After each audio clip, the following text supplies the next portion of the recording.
Assalamu alaikum wa rahmatullah and good afternoon to all of our beloved viewers to the Voice of the Cape's YouTube page and the VOC's Facebook page. My name is Amir Adams, and as usual, it gives me great honor and privilege to be interacting with various facilitators or experts in various subjects, or giving over advice and are going through content pertaining to how matriculants can prepare for the upcoming NSC examinations.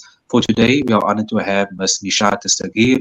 We'll be going through content for English paper 3. And without further ado, we just like to remind our beloved viewers to the Voice of the Cape's Facebook page and the VOC's YouTube page that this is the Voice of the Cape's online matric revision program for the year 2024. And our proud sponsor is the Two Oceans Graduate Institute, which is an accredited online platform where you can become a primary school teacher or a high school teacher by studying in the privacy of your own home. If you'd like to find out more information, of course, you may contact them on the number that is 021 829 7015, or you may, of course, visit their website www.togi.ac.za. Without further ado, as a reminder, once again, to all of our beloved viewers on the Facebook page and YouTube page of the Voice of the Cape, please forward and share this link with all of the matriculants out there who are preparing for the upcoming NSC exams. Without further ado, we once again introduce and hand over to our esteemed facilitator for today, Ms. Ni-shaat Dastagir, who is an English educator and expert in the field, and will be going through content pertaining to English Paper 3 and how students can prepare for the English Paper 3 exam, inshallah. All yours, ma'am.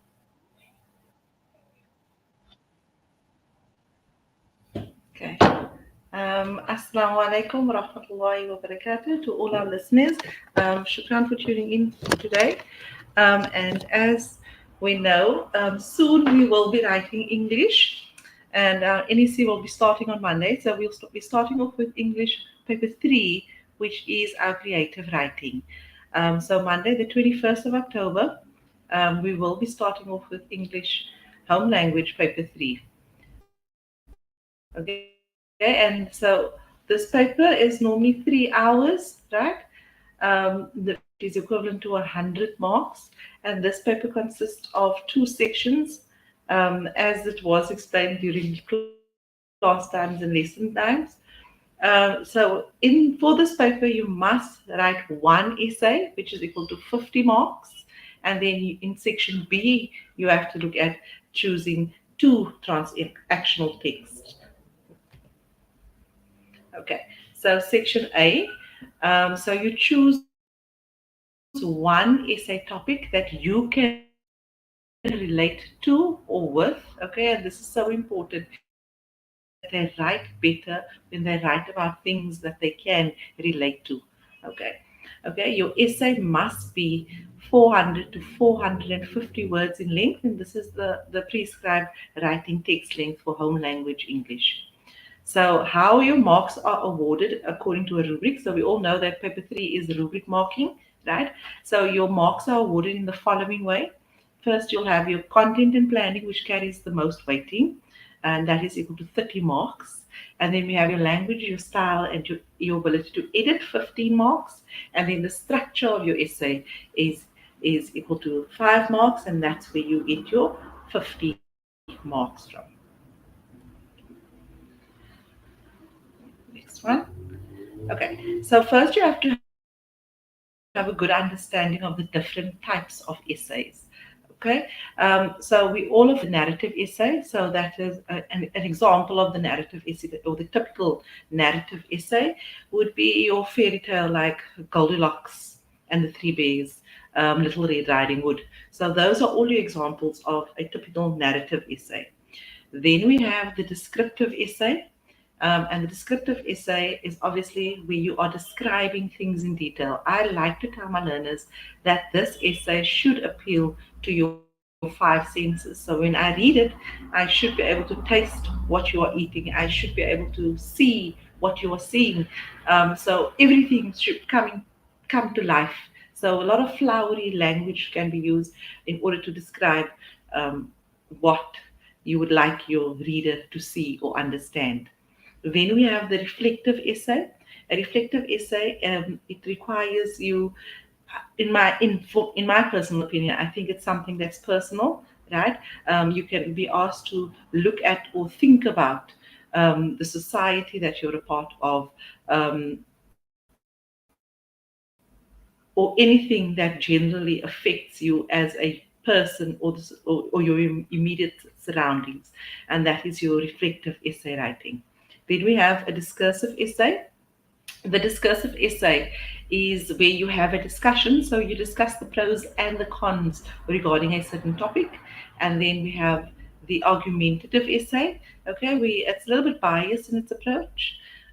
So you'll be arguing for or against a certain topic. So you will find stuff, or you will find examples to sort of push a certain topic, right? Then we have our visual stimuli. So the visual stimuli is normally number 1.6.1, 1.6.2, and the visual stimuli are the three pictures that you will get at the end.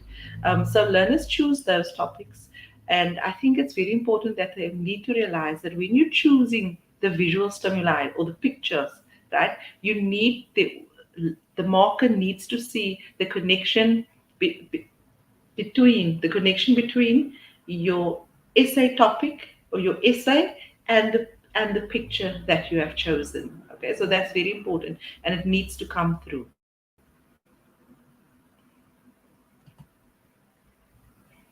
Okay, so your layout of an essay. So typically, the almost perfect essay should have around about 5 to 6 paragraphs. And those 5 to 6 paragraphs, one paragraph is your introduction, then your body, right, is not just one massive paragraph. It is broken up into 3 to 4, or 2 to 3 or 4 paragraphs maximum, right? And then your final paragraph would be your conclusion. Learners need to remember that your conclusion should contain no new information. You're basically summing up what you have written or spoken about in your introduction and body of your essay.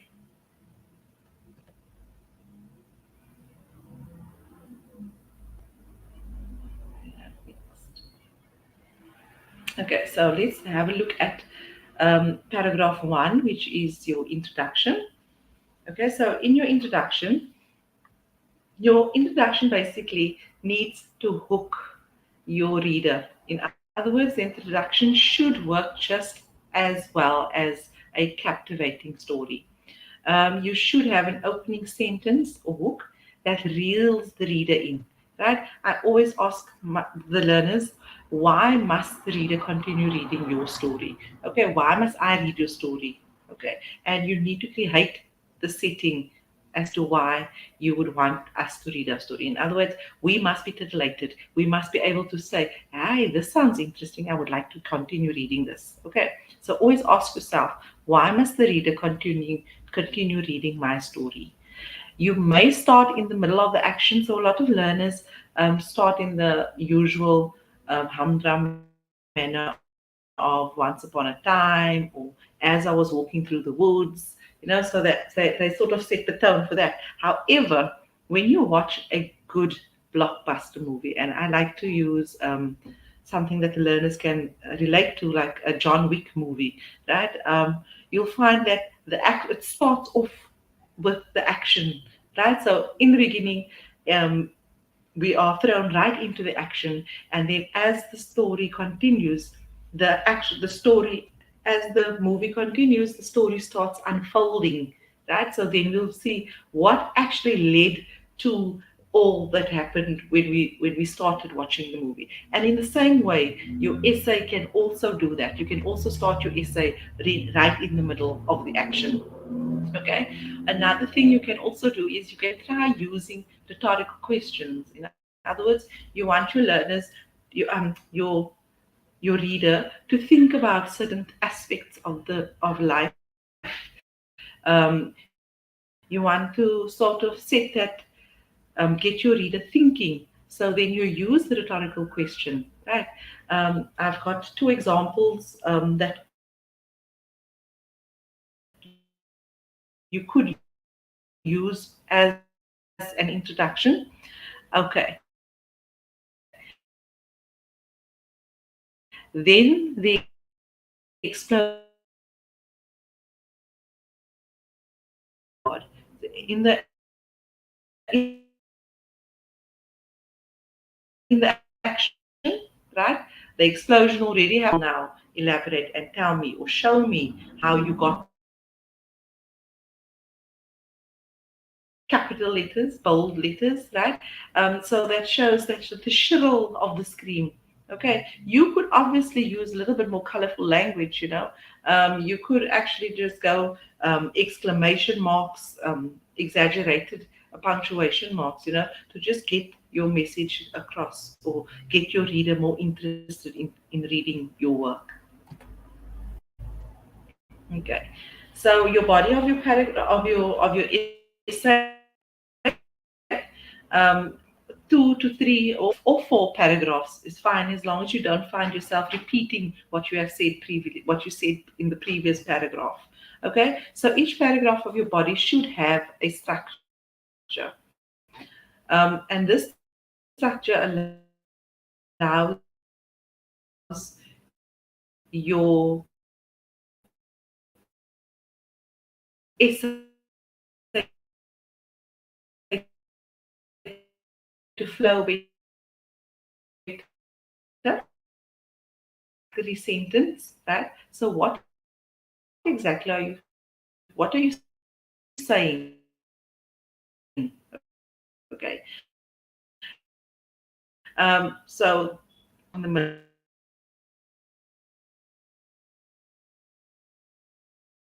how or why things happened or unfolded in a certain way. Then you will have your concluding sentence, and this sentence links either to the follow-on paragraph or it will link back to the topic that you have chosen. So this structure should be maintained so that your essay flows and it makes sense to the reader or the person that is reading your work.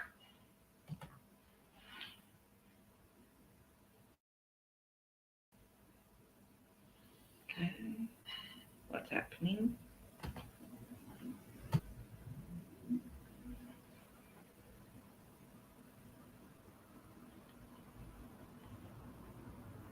Okay, so they will have,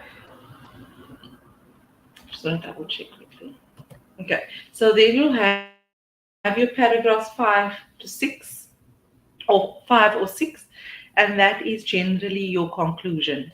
I think a lot of learners don't realize that you need to finish your essay with a good conclusion, right? So, in other words, your conclusions should be cementing what you have said in your introduction. So, your essay, you need to finish with a good conclusion, and then you in the conclusion, you are summing up or you're reinstating your reasoning that you have written about throughout your essay. So, in other words, no new information here, okay? In your conclusion, no new information. It's supporting what you have said in the introduction, and it is also supporting what you have said throughout the essay. Okay, so what are some of the tips on editing that you can use? So check for spelling and grammatical errors. Then run through the plot line in your head again, right? And then ask yourself, does my essay make sense? And then also another question you need to ask yourself, is my essay flowing? So when you use the introductory, the developing sentences, and the concluding sentences, right? Your essay then should be easier to follow, right? And it also should make sense when you do the body of the essay like that. So use the spells to edit and sides to improve your writing.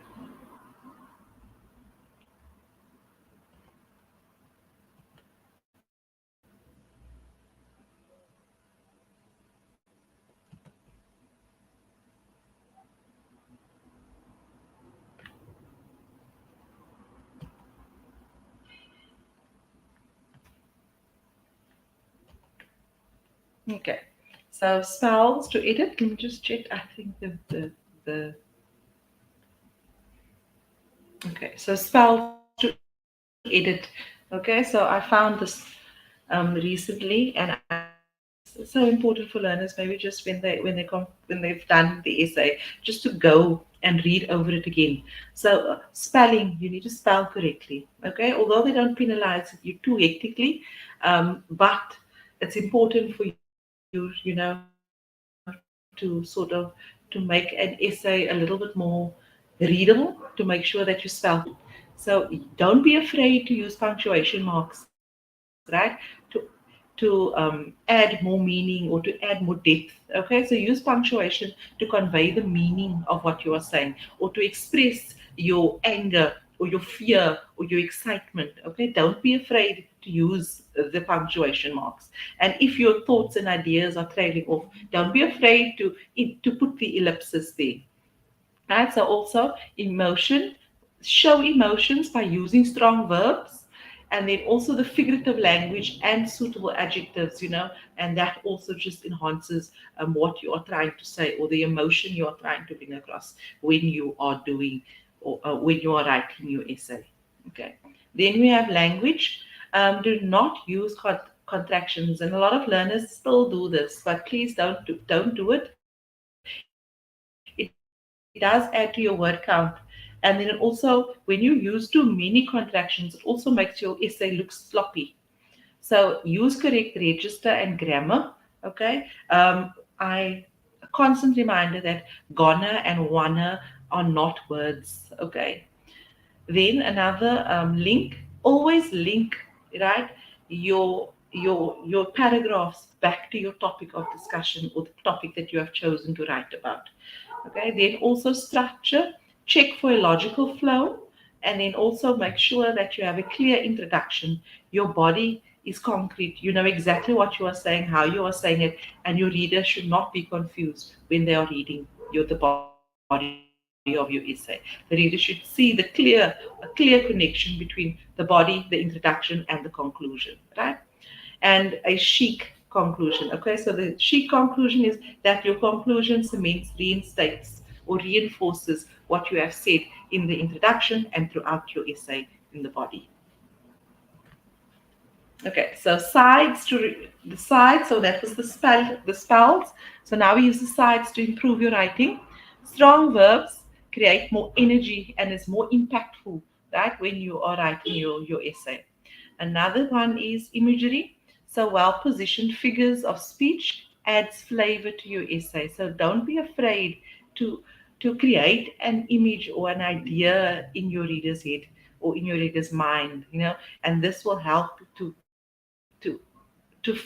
for us, the reader, to feel more emotion when we are reading your essay.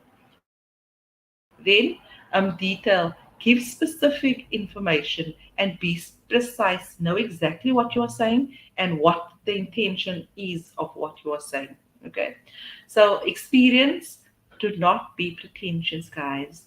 I can't stress this enough. A lot of learners use highfalutin English, right? They use words that they do not even understand or can't spell.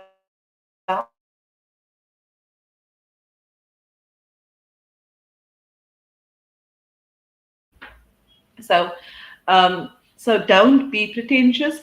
Write about what you know, right?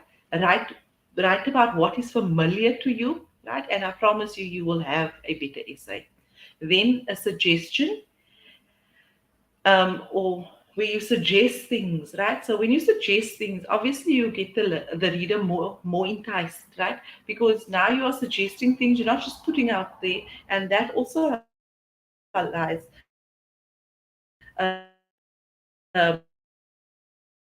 allows the reader to become a little bit more involved in your essay, right? So they want to continue reading. So when you suggest an idea, subtle, use the element of surprise when you're writing and allow your reader to think. It's so important, especially for the discursive and the argumentative essays. Okay, so section B, right? So section B is a transactional text writing section. And in this section, you need to choose any two texts from this section, right? So your text must be 180 to 200 words in length, okay? And that excludes the format, okay? So the length is your content of 180 to 200 words and not the format, okay? How and the marks awarded for this section. So for your content and planning, you'll get 15 marks. And then for your language style and editing is equal to 10 marks. So again, content, right? And planning, and this is why planning is so important for all your written pieces, because you do get the mark for planning. So very important, 25 marks each, right? So you must choose two, and it gives you the 50 marks. Okay. So there are categories, okay, in with regards to writing the transactional text, okay. Um, there are three categories of transactional text that you could be tested on. So best to memorize the formats that you have been given, okay. You will be tested on text that you have been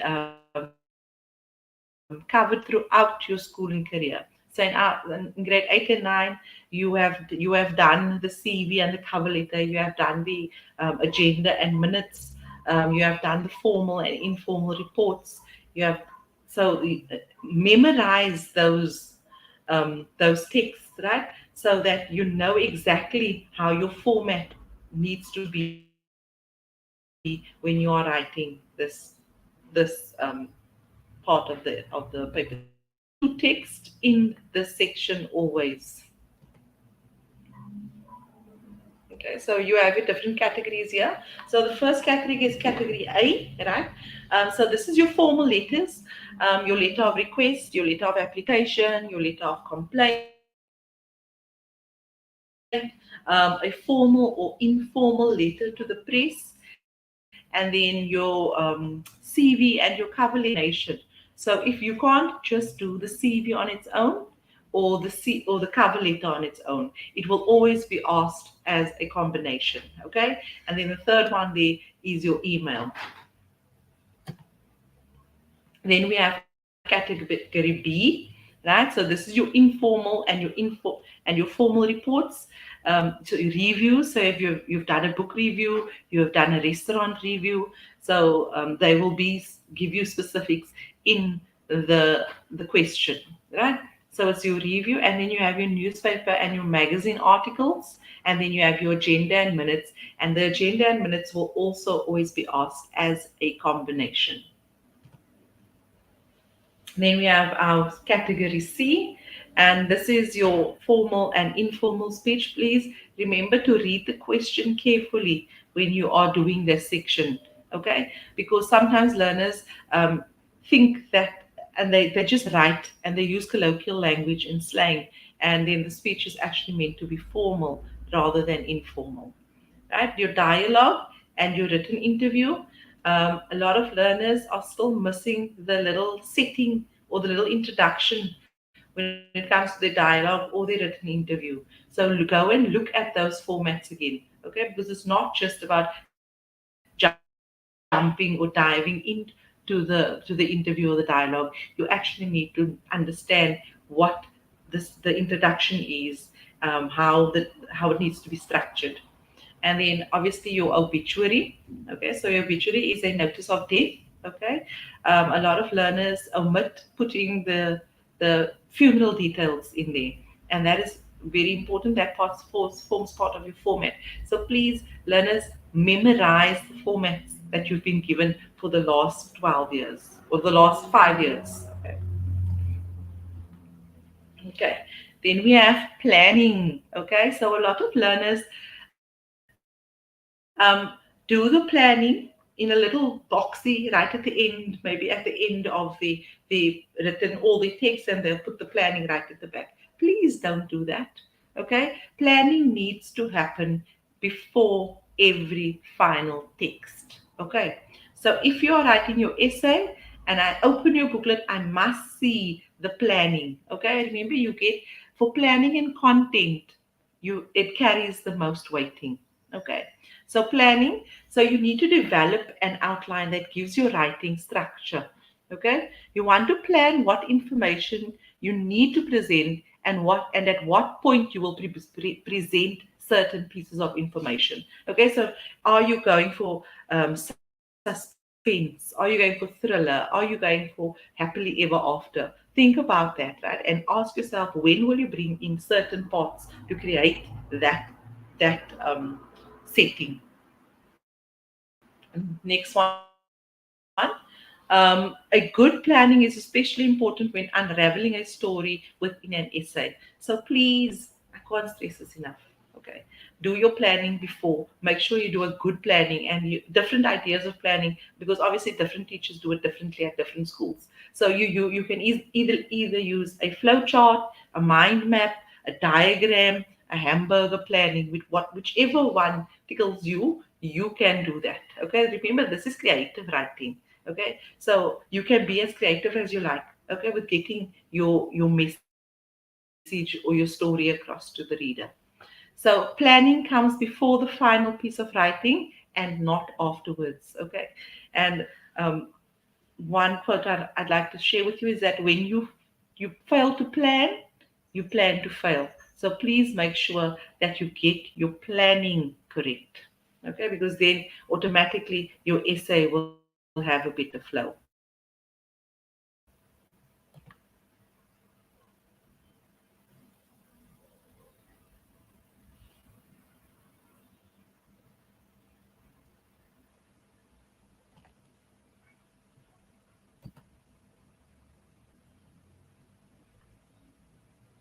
Okay.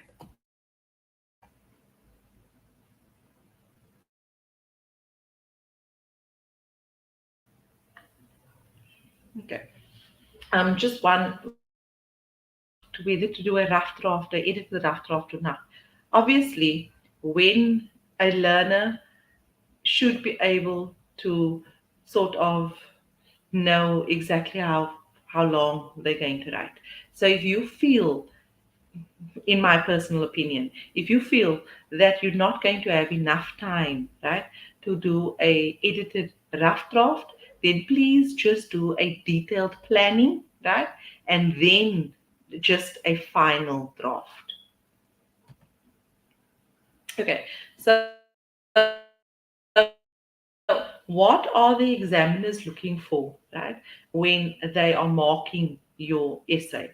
So they are definitely looking for creativity and originality of the content in each piece of writing. So in other words, you need to show that with your creativity, right, it's also original, it's fun to read, it's an interesting piece of reading. So knowledge and appropriate format for each text, right? So again, very important that you understand your formats, that you read over them or you revise them. Okay, then use of appropriate language, the style, register, and vocabulary for each text. So, in other words, you need to be able to distinguish between an interview and a dialogue. Okay. So, what changes do you make there? So, how does the style and the register change? Okay. What type of language do you use? Okay. Then, um, number four, evidence of planning for each piece of writing. Okay, remember, content and planning carries the most weighting, so you need to have a detailed planning. Okay, editing and proofreading of each text produced. Okay, so editing and proofreading, if you can do that on your final too, I don't think that should be a problem. So you can do your proofreading and your editing on your final draft and make sure that you have a detailed planning. Then adherence to the expected length for each text. Okay, so please, guys, I can't stress this enough. So we're going to be having maybe 40,000 scripts that they are marking. What they do, they normally read, say your word count is 180. They read up until the end of the margin. So if you reached 180 words, right, in the middle of your page. They're just going to mark till the margin, till the end of margin of that page, and they're going to scrap the rest. So if you don't have a conclusion and a lot of your information is still going to come, right, you are going to be losing marks for content. Okay, and then that also shows us that you have planned badly. Okay. The last one, adherence to the expected length of each text, and then your writing must be neat and legible. Okay. I just want to say that one of my learners actually stopped using cursive writing now, and he started writing in normal handwriting because he feels because his handwriting was too terrible. So please, these are little things that you can put in place, because if you know what the examiners want, you know what you're being, where your most of your marks are being awarded. It's easy to score at least 65 out of 100 for this paper. Remember that this paper carries the most weighting, right? So I can't see why learners can't be getting more than 65 out of 100, especially if you know what to look, what the examiner is looking for, what you're getting marks for, and you have done a good structure. Okay, so I think that is all for me for today. Let me just double check.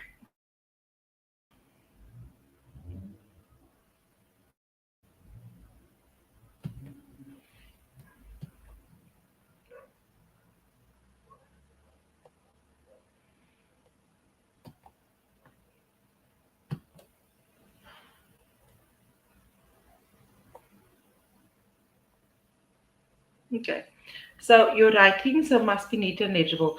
And then I can't stress the fact of going over old question papers, right? Look at the most commonly used transactional texts in section B of the question paper and try to memorize as much as possible. I can't stress that enough. Okay. So all of the best. That's the end for me. Remember to stick to the word count. Make sure that your essay flows. Make sure that you have structure. Make sure that you have paragraphs. Okay. Make sure that you have done a detailed planning. Okay. I just want to wish all our matriculants all the best for Monday, 21st of October 2024. Um, I would just like to wish them the best as they embark on their final NSC exams. A reminder to us that this is the beginning of the end of a 12-year um, schooling career, and it is the beginning of the adult lives. That's all from me for today.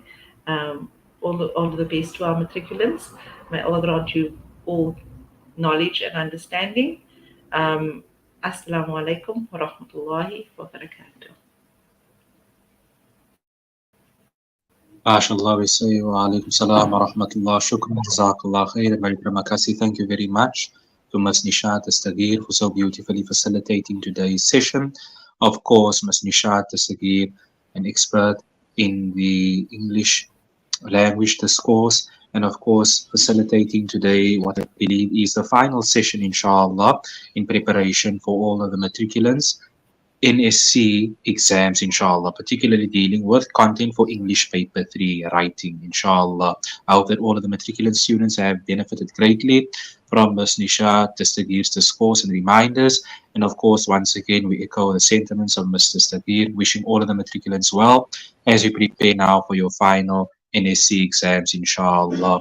As a reminder to all of our beloved viewers on the Voice of the Cape's YouTube and Facebook pages, respectively, this is the Voice of the Cape's Matric Revision Series. And of course, our main sponsor for this year's Matric Revision Series is the Two Oceans Graduate Institute, where you can become a primary school or a high school teacher, rather, by studying in the privacy of your own home through the Two Oceans Graduate Institute program. If you'd like to find out more information, of course, you may visit their website, www.togi.ac.za, to find out more information, inshallah. And on behalf of ourselves here at the Voice of the Cape, we wish you everything of the very best as you continue preparing for your NSC examinations. To all of the beloved matriculants out there, You are in our du'as and in our thoughts, inshallah, and we wish you everything of the very best. All the success with your preparation, inshallah. And once again, we'd like to thank the esteemed Ms. Ni-shaat Dastagir, an English educator, who has been going through all of the content for English paper 2 and now paper 3, respectively. And inshallah, if you'd like to find out more information pertaining to the previous sessions, then please go onto the Voice of the Capes YouTube and Facebook page, where you'll find the previous sessions there, inshallah, at your disposal as you prepare for your NSC exams. We thank Ms. Ni-shaat Dastagir once again, and we thank you, all of the matriculants. Please forward and share this link to all of those who are preparing for the upcoming NSC examinations. And from our side, we wish you well. Wassalamu alaikum wa rahmatullah. Shukran. Jazakallah khair.